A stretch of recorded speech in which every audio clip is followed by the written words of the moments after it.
La niebla llegó temprano esa mañana, envolviendo a St. Mary Mead en una tranquila no muy diferente del luto. Presionaba contra los pisos y se acurrucaba bajo los setos, convirtiendo cada sendero de jardín en un sueño a medio recordar. La señorita Jane Marple, sentada junto al fuego de su salón, con su tejido sin tocar a su lado, notó la forma en que el silencio había cambiado. Ella siempre lo hacía. No era el tipo de silencio que viene con la soledad o la distancia. Era expectante, vigilante. Se levantó para revisar sus dalias justo después del amanecer, más por hábito que por necesidad, y allí creciendo entre las lamas del banco de jardín, bajo el árbol de lilas, estaba una carta.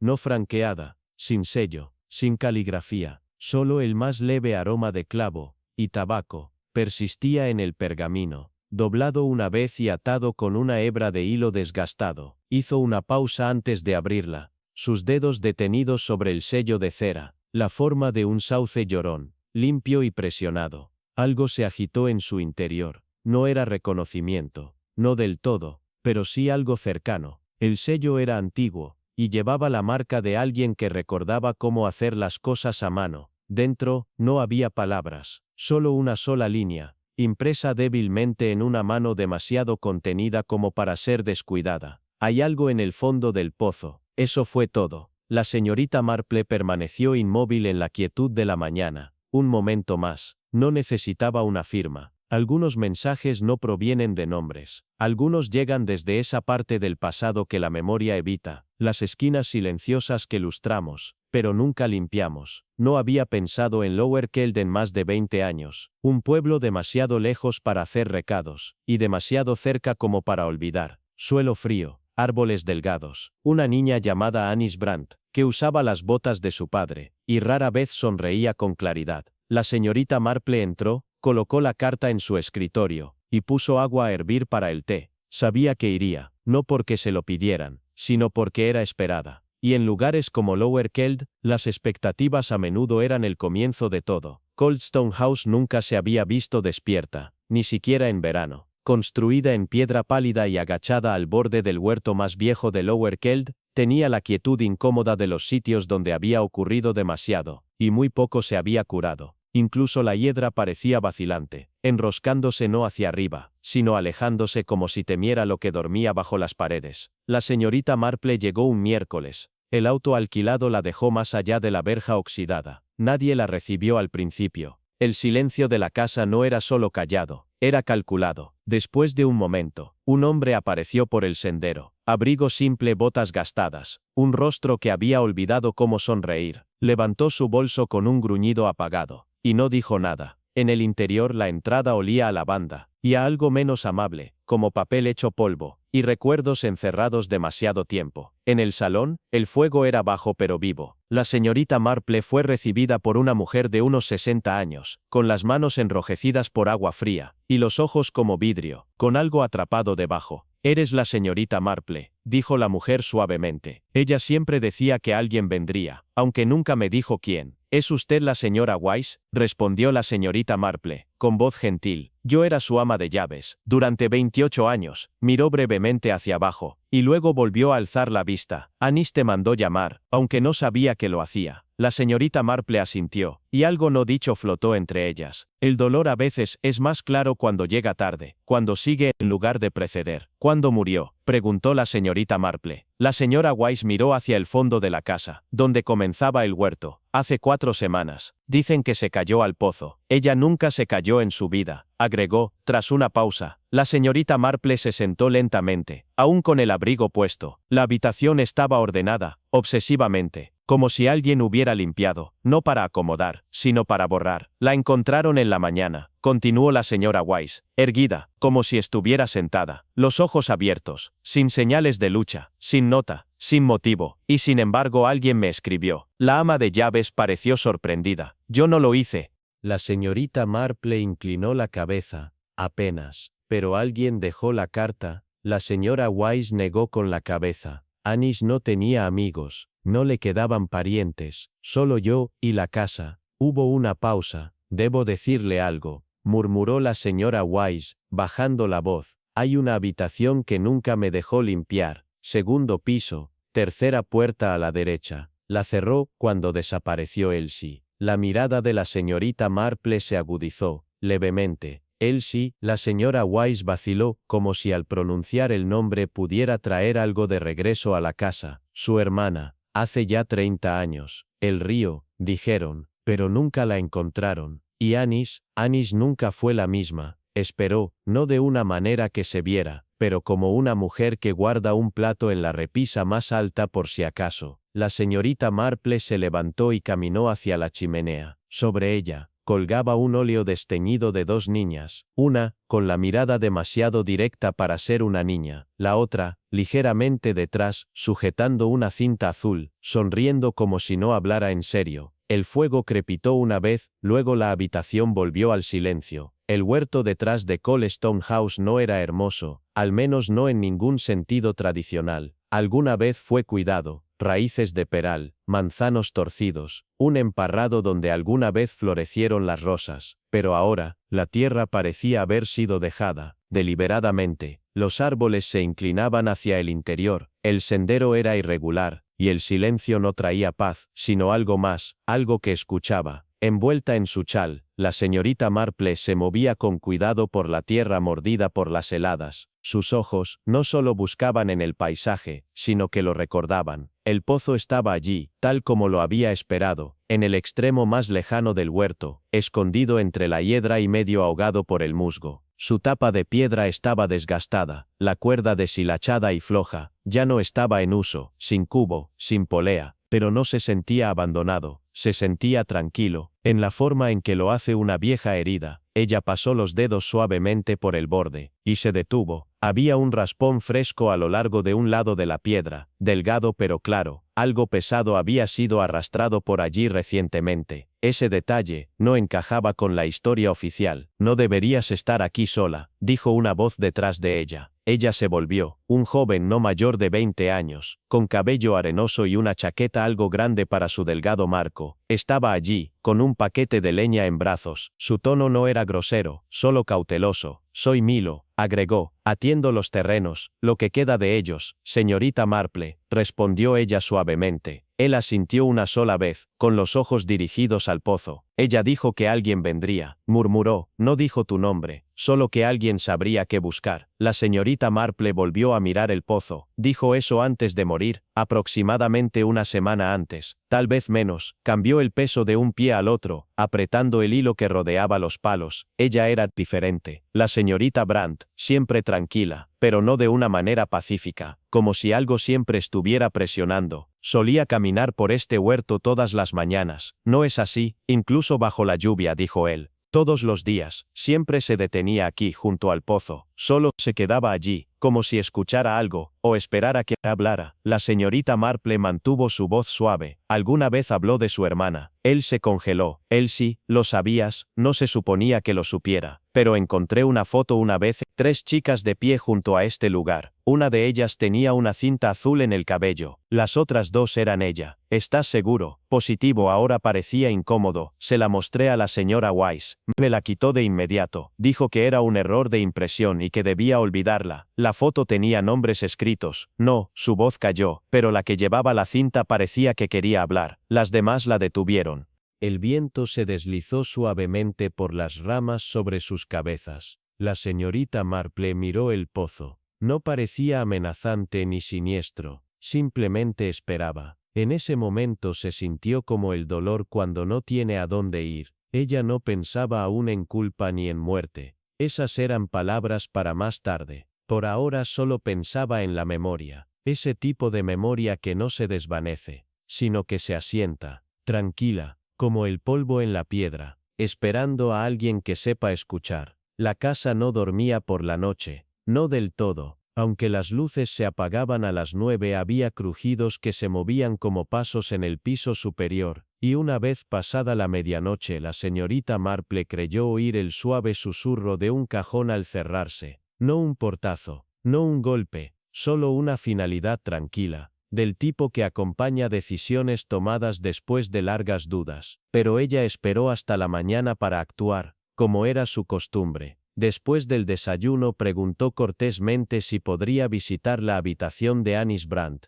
La señora Weiss dudó, pero accedió, aunque su boca se volvió más delgada y su voz más formal. No ha sido tocada, dijo. Algunas personas creen que eso es respeto, otras dicen que es miedo. No aclaró a cuál de los dos grupos pertenecía. La habitación era pálida, fría y curiosamente hueca. No vacía, en sentido estricto. La cama estaba hecha con orden casi militar, y las cortinas, aunque corridas, no se habían abierto lo suficiente como para invitar a la luz del sol. El aroma era sutil, lavanda y algo más, amargo debajo de ello. Papel viejo, soledad quizá. La señorita Marple notó de inmediato que la estantería no tenía novelas, solo libros de contabilidad, cuadernos y una vieja guía de observación de aves, con plumas prensadas aplanadas entre sus páginas. En la mesita de noche había una fotografía enmarcada. El vidrio estaba agrietado en dos líneas limpias que cruzaban el centro. Mostraba a tres niñas de pie en el huerto. Una era Anis, inconfundiblemente más joven, pero con la misma expresión grave.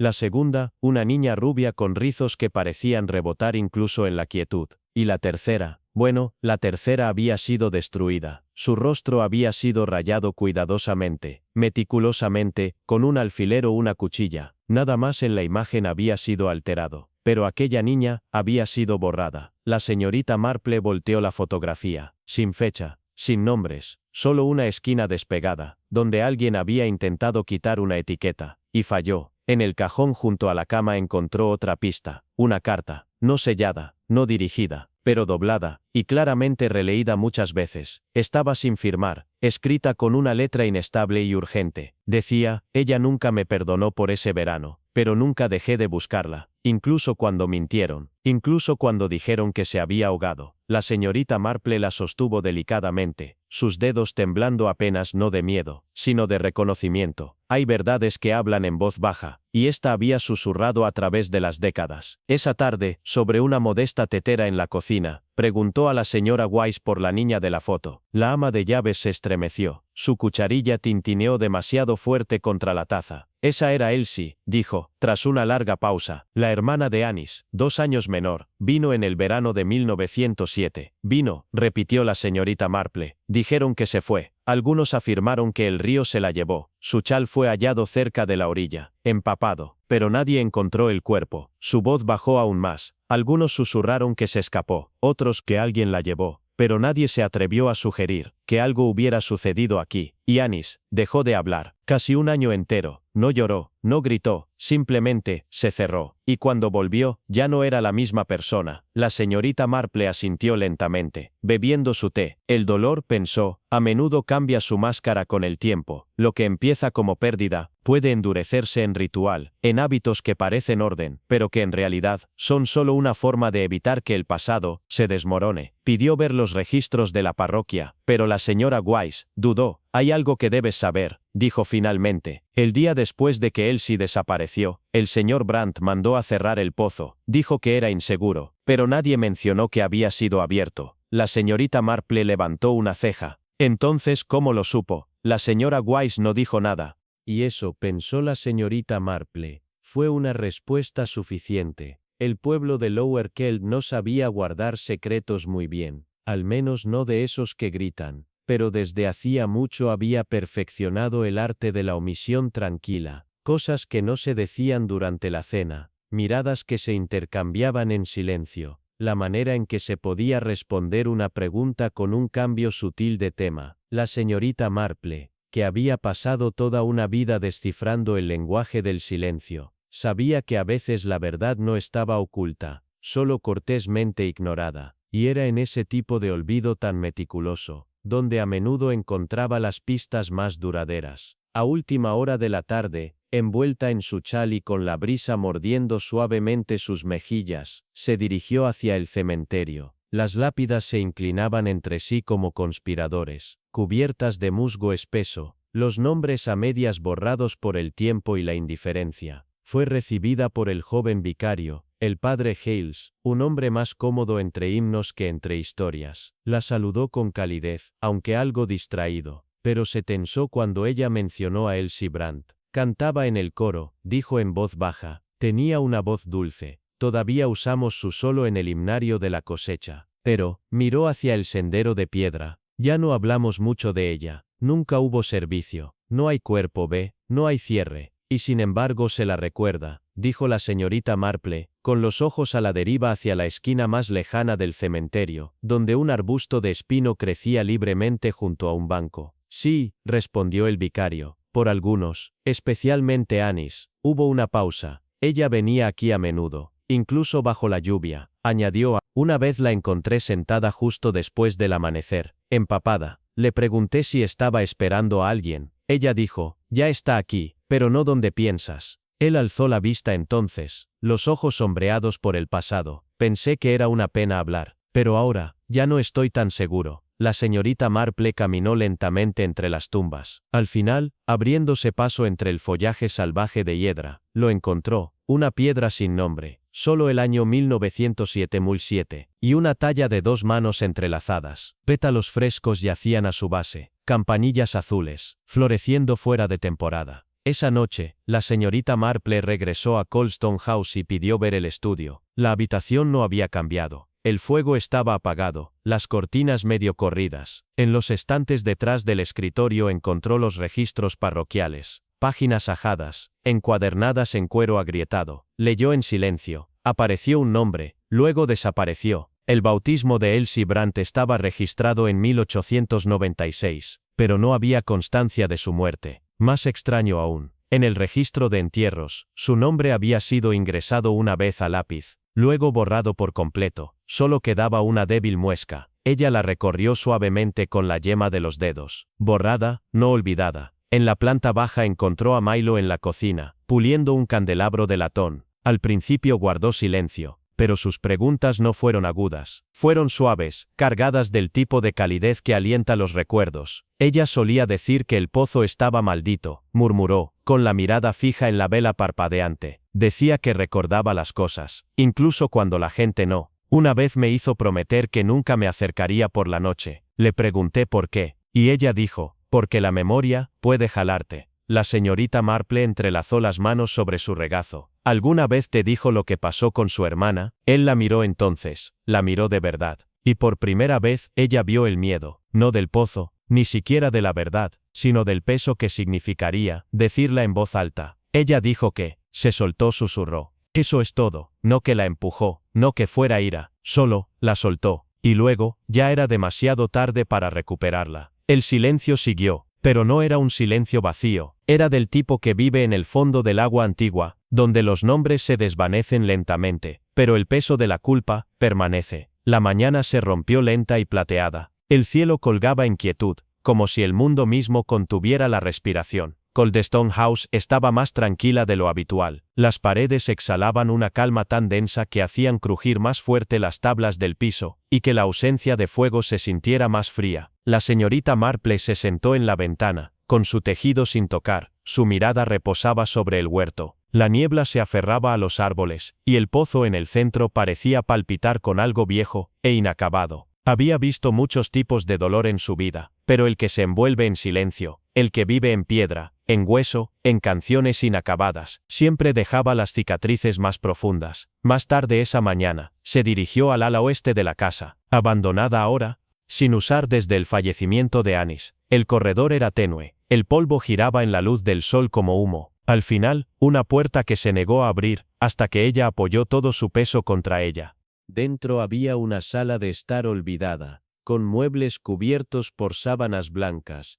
como fantasmas dormidos. Pero fue el escritorio lo que llamó su atención. Sobre él un libro mayor, quebradizo por la edad, una página doblada cuidadosamente, como si fuera algo sagrado. Ella la desplegó. Era una confesión. Media semilla, medio susurro. La letra de Anis, precisa, pero inestable, llenaba solo la mitad de la página. Ella me dijo que lo dijera. Dijo que la verdad podía vivir a la luz. Pero yo sabía algo más. La verdad hace que la gente se aleje. Rompe lo que ya está roto. Le rogué que no se fuera. Pero sus ojos ya estaban mirando al cielo. Y luego, se fue. Y esperé el grito. Pero no hubo sonido del agua. La señorita Marple leyó las palabras 2 veces. Y una vez más. No porque dudara de su significado, sino porque quería sentir su peso, como debía ser. No había una admisión de culpa, solo el dolor de haber estado junto a una elección que no se tomó, pero que se permitió dejar ir, ya sea por miedo o fragilidad.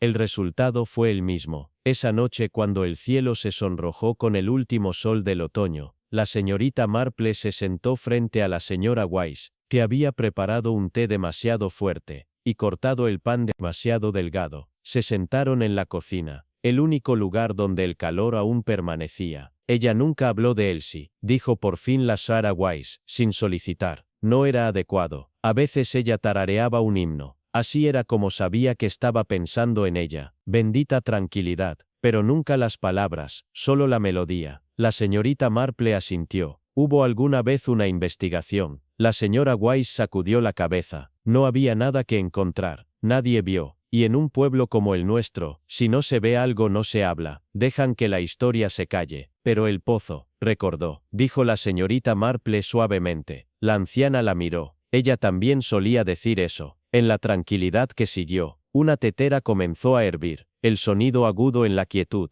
pero debajo de él, la señorita Marple podía escuchar algo más, la forma en que el silencio se pliega alrededor de la memoria, preservándola, haciéndola más pesada con cada año que pasa. Ella caminó nuevamente esa noche, sola, guiada solo por la pálida astilla de la luna. El huerto estaba plateado con escarcha, y el pozo se quedó quieto y en silencio, como siempre. Ella se arrodilló a su lado, una mano en el borde de piedra fría. Estoy aquí, susurró. He oído lo que nadie hablaría, y recordaré lo que eligieron olvidar. En algún lugar a lo lejos, un pájaro se agitó, y desde los árboles pasó la más leve brisa, no fría, sino vigilante. La señorita Marple no se movió durante mucho tiempo, porque el dolor cuando permanece demasiado tiempo en silencio, se convierte en algo completamente diferente, algo que espera en el agua, y observa, y recuerda. Por la mañana una delgada película de escarcha se había estirado por las ventanas de Coldstone House, borrando la vista como un viejo recuerdo intentando olvidarse de sí mismo. La señorita Marple se agitó temprano, no del sueño, sino por el pensamiento. Su mente regresaba una y otra vez a las palabras que Anis había dejado atrás, al silencio que rodeaba el nombre de Elsie, y al pozo, que había escuchado más tiempo que nadie. El aire tenía el peso de algo inevitable. Algo que había esperado décadas para ser encontrado. Después de un desayuno tranquilo y una tibia taza de té, la señorita Marple regresó al escritorio de Anis, esta vez no buscando lo que se había escrito, sino lo que se había eliminado. Allí debajo del revestimiento del segundo cajón, encontró lo que había esperado, un sobre oculto, sin sellar pero envejecido. Dentro había 3 dibujos pequeños y delicados, en papel de la iglesia. Eran infantiles, simples pero inconfundibles. El primero fue de 2 chicas debajo de un árbol, Anis y Elsie. El segundo era de un pozo, grande y oscuro. El tercero, y el último, era de una mano que alcanzaba hacia arriba desde el agua, los dedos estirados, solos.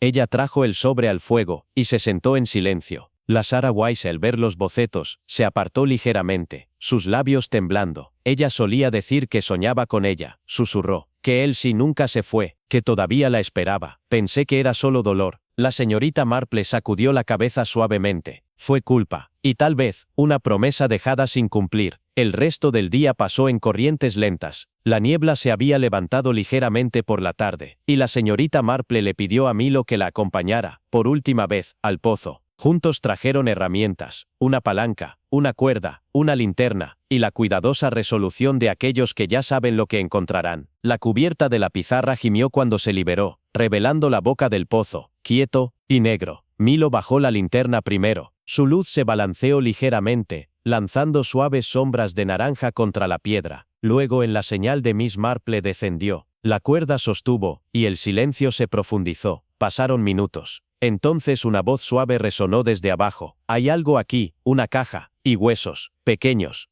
Lo recuperaron suavemente, envuelto en petrolera, atado con hilo deshilachado. En el interior estaba lo que quedaba, los huesos demasiado delicados para que el tiempo los hubiera salvado, una cinta descolorida, y un mechón de cabello sellado en cera. En la parte inferior de la caja había una nota, casi disuelta por la humedad. La señorita Marple leyó las palabras en voz alta al huerto vacío. Perdóname, no quise dejarla ir. El agente llegó al anochecer. Un hombre tranquilo que tomó notas con cuidado, pero no hizo preguntas innecesarias. A esa altura iría al forense, por supuesto, pero había pocas dudas sobre a quién pertenecían los restos. El caso, aunque frío, encontraría su conclusión. Se hablaría un nombre, un lugar de descanso marcado. De vuelta dentro, el estado de ánimo en Coldstone cambió. No más ligero, aún no más estable. La Shrewsbury hizo té fresco y abrió las ventanas ligeramente. Incluso la casa parecía respirar nuevamente.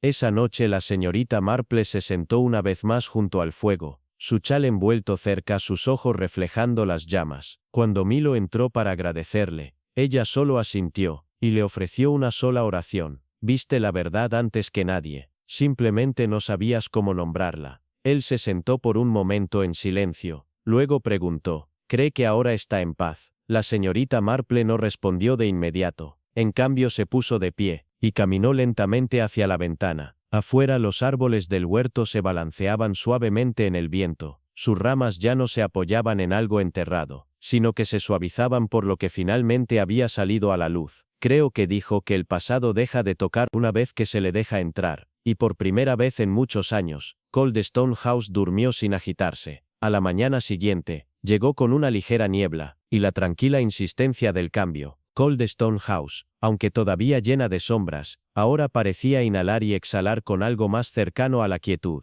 que a la tristeza. El pozo ya no era un secreto, el silencio alrededor de Elsie se había roto, y sin embargo la señorita Marple sabía, cada final contiene los huesos de otro comienzo. Ella se paró junto a la ventana, mirando sobre el huerto. Los árboles, tan largo tiempo testigos de dolor, ahora temblaban suavemente bajo el peso de una brisa, en lugar de la memoria. Se había colocado un pequeño ramo de campanillas cerca del borde del pozo, envuelto en una cinta descolorida. Sospechaba que era cosa de Milo, o tal vez de la Sarah Wise, o quizás, de alguien invisible, alguien que había visto todo el tiempo. En la planta baja, el agente regresó con una carta en la mano, de la oficina del condado, el informe del forense. Se confirmó que los restos eran de un niño, mujer, de aproximadamente 9 a 11 años, con signos de lesiones curadas, tal vez una caída. Nada concluyente. No hay prueba de malicia, solo el tipo de ambigüedad, que el tiempo tiende a proteger. No habrá investigaciones, dijo suavemente, no formalmente. La señorita Marple aceptó la decisión con un asentimiento tranquilo. La ley, había entendido durante mucho tiempo, rara vez estaba en sintonía con el corazón. Ella no había venido a buscar castigos, solo la verdad, y un lugar, para descansar. Más tarde esa tarde, mientras ella y la Sarah Wise caminaban por el jardín de hierbas cubierto de vegetación, la ama de llaves habló nuevamente de Anis. Nunca se casó, nunca salió de este lugar. Siempre decía que no era la casa la que la sostenía, era el recuerdo. Se sintió responsable de la muerte de Elsie. Dijo que le prometió no contar, y esa promesa le costó todo. La señorita Marple tocó suavemente una ramita seca de lavanda. La lealtad, dijo, a menudo se confunde con el deber, pero lo que Anis tenía era algo más profundo, una vinculación, no con afecto sino con silencio. La señora Wise asintió, sus ojos húmedos. Pensó que el pozo mantendría su secreto, pero los secretos no se guardan, esperan y crecen. Cuando cayó el anochecer, un calor entró en el salón que no lo había tocado en décadas. El fuego crepitó sin tensión, y el antiguo retrato de Anis y Elsie, una vez escondido detrás de otras pinturas, ahora se colocó suavemente en el manto, no como un santuario, sino como un reconocimiento, un susurro al pasado. Eres visto. En su habitación, la señorita Marple empacó su bolso lentamente. No había prisa, solo una especie de silencio asentado que se produce cuando finalmente ha sido nombrado algo roto. Antes de dormir, escribió una breve carta a Elizabeth Grant en St. Mary Mead. Cariño mío, había agua, sí, pero también había memoria. Y debajo de eso, verdad, Coldstone los mantuvo a todos, bien enrollados, pero incluso el pozo más profundo no puede resistir el sonido del nombre de un niño, finalmente hablado. Tuyo como siempre, Jenny. Y afuera, debajo del árbol donde se encontraba el pozo una vez, la tierra comenzó a suavizarse, no por la lluvia, sino por la tan esperada liberación de algo demasiado tiempo enterrado. Por la mañana la helada se había adelgazado hasta el rocío, y el huerto exhaló el vapor como un animal que salía lentamente del sueño. Coldstone House estaba un poco más erguida en la luz, sus persianas ligeramente abiertas, sus largos pasillos ya no resonaban con la memoria sola. La señorita Marple se sentó con su té en la sala del este, mirando el jardín donde se había encontrado el pozo ahora lleno, plantado con violetas y no me olvides. Milo pasó con un gentil asentimiento, sus pasos más suaves como si la tierra ya no tuviera el mismo peso. En la esquina se sentó la Sra. Weiss, zurciendo un chal que Anis había usado una vez. Por un tiempo, no hubo necesidad de discurso. La paz cuando finalmente entra en una casa, lo hace en silencio. El agente había regresado una vez más, no en uniforme, sino en una capa gris, sosteniendo un sobre delgado. Vino de la oficina de un abogado en Exeter, dijo, colocándolo en la mesa frente a la señorita Marple. Aparentemente se halló en un cajón privado. La carta final de Anis Brandt nunca fue enviada. La señorita Marple lo abrió lentamente. El papel crujía como las hojas de otoño. La carta no se dirigía a un nombre, sino simplemente, a la que sabe. Si estás leyendo esto, entonces la casa finalmente ha hablado. Nunca quise mantenerla en secreto, solo sostenerlo hasta que el dolor fuera soportable, pero nunca lo fue. Elsie se resbaló ese verano, en el silencio, y la dejé. Estaba firmada solo con sus iniciales, AB. La señorita Marple dobló la carta con cuidado, luego la volvió a meter en su sobre. No es una confesión, dijo suavemente, es un ajuste de cuentas. Esa noche ella y la Sra. Weiss se sentaron en el salón por última vez. Las lámparas arrojaban sombras cálidas, y el reloj del abuelo marcaba constantemente en el pasillo. Esta vez, sin interrupciones. Ella intentó toda su vida proteger a Elsie, murmuró la Sra. Weiss, pero al hacerlo, la enterró 2 veces. La señorita Marple asintió. Los muertos nunca piden protección, solo memoria. Cuando la hora se retrasó, la señorita Marple se puso de pie y miró alrededor de la habitación. El retrato en el manto permanecía, una promesa tranquila al pasado, ya no escondido, ya no avergonzado. A su lado, un pequeño pájaro cerámico descansaba sobre un tapete de encaje, el favorito de Anis, según la Sra. Weiss. Una casa recuerda, dijo la señorita Marple, reuniendo su chal, pero también perdona, una vez que alguien se atreve a decir la verdad en voz alta. Por la mañana, ella se iría hasta Mary Mead, pero esa noche, se permitió un último momento en la casa que se había sostenido demasiado durante demasiado tiempo. Caminó por sus pasillos, sus dedos rozando los viejos paneles. No sintió frío, sino tranquilidad. Afuera, los árboles del huerto no se balanceaban con tristeza, sino con el sueño. La señorita Marple dejó Coldstone House justo después del amanecer. La niebla se había adelgazado en cintas pálidas sobre el huerto, rizándose alrededor del nuevo parche de violetas donde el pozo una vez había abierto su boca escondida. El aire estaba más tranquilo ahora, no silencioso, pero, en calma. El tipo de tranquilidad que sigue a la verdad, no al secreto. Caminó con su bolso en la mano y su chal bien envuelto, sus pasos medidos, sus pensamientos aún sin terminar. El conductor esperaba en el carril. Detrás de ella la casa permanecía, no más brillante, no más joven, pero de alguna manera, más honesta. Y en la ventana de arriba, la Sra. Weiss se paraba como una figura de una pintura, una mano levantada en suave despedida, la otra presionada contra el vidrio, no de luto, no del todo. Mientras el automóvil se alejaba por el carril, el pueblo de Lower Kelt volvió a su ritmo habitual. Los carros se agotaban, las persianas se abrían con bisagras perezosas, las voces comenzaban a llamar a través de muros de piedra. Nadie habló del pozo, pero algo había cambiado. No en palabras, tal vez, pero en la forma en que el viento se movía a través de los árboles. Menos como una advertencia, más como un suspiro. Cuando la señorita Marple regresó a St. Mary Mead, los crisantemos habían florecido en su jardín. Elizabeth Grant la saludó con el té ya preparado, y un nuevo calentador en el alféizar de la ventana. «Te fuiste más tiempo de lo habitual», dijo Elizabeth suavemente. «Había más para escuchar», respondió la señorita Marple, acomodándose en su silla. No en palabras, sino en silencio. Y el silencio, como sabes, a menudo es el lenguaje más verdadero del dolor. No habló de Anis Brandt, ni de la fotografía rota, ni de la cuenta azul que faltaba en el brazalete bajo el suelo. Simplemente observó el vapor que se acurrucaba desde su taza, y pensó en cómo algunas historias no terminan con respuestas, solo con comprensión. La flor prensada que había tomado del huerto, violeta delicada, descansaba ahora dentro de su diario, no como un recuerdo, sino como memoria, el tipo de memoria que no pide reconocimiento, solo quietud. Esa noche, se sentó sola en su sala, el tejido intacto en su regazo. El fuego tarareaba suavemente detrás de la rejilla, El reloj del pueblo marcó las 8, su tono constante, sin prisas. Ella lo dejó terminar, antes de hablar. Algunos pozos no están destinados a sostener el agua, dijo en voz alta, aunque a nadie, solo memoria. Y sonrió, no con alegría, sino con paz, porque la verdad no había castigado, y eso, para un pueblo estrangulado por el silencio, fue suficiente justicia.